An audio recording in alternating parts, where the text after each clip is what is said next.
describe your connection to Chapel of the Cross, and how did you discover that this place was your church home? So when my husband and I moved to this area, we started looking for churches that were liturgically traditional and yet were very open and had a real sense of social justice as part of the life and foundation of the church. So in that sense, Chapel of the Cross sort of felt like a natural home. We initially were very good at coming into 9 o'clock services and leaving as soon as possible.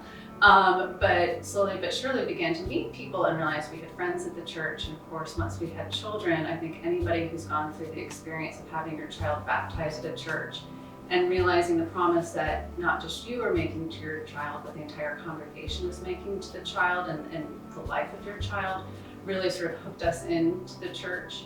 And for us now, it's been seeing children who we used to see on the playground, going down the slides and playing with sand, up at the altar as acolytes, or reading from the lectern in the service, or coming back from college now and with their parents and younger siblings in church, sort of seeing how our family's grown in the church and then others' families have grown as well. It really became cemented for us as our church home with the children's chapel and the singing, and Greg and Boykin and others, the contributions and the positive energy that we thought was, this is where we want to raise our children in this community.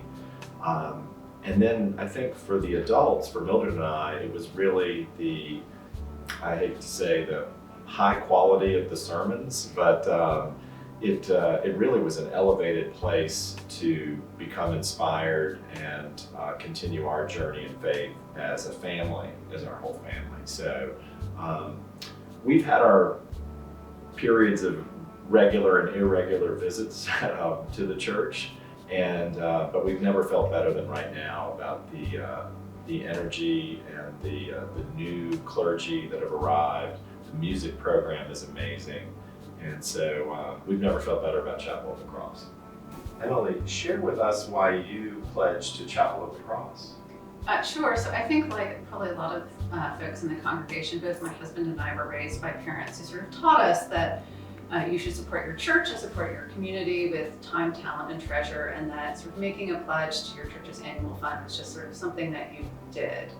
But as I got more involved in Chapel of the Cross, I realized that as beautiful as our buildings are and as sort of lovely as the music program is, that our church doesn't have a large endowment compared to other churches its size, both in terms of congregation and its physical structure.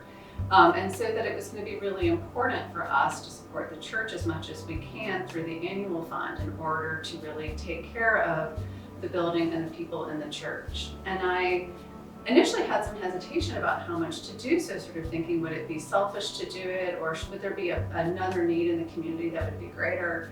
But then as I really got to know the church and its programs and its people, I realized that by giving to the church, we were really helping sustain our broader community, which uses and enjoys the building, and then the programs and the people that really reach out across our community, both across Chapel Hill and the state and ultimately the world through its programs and ministry, so that through our gift to the church, we could help support those as well.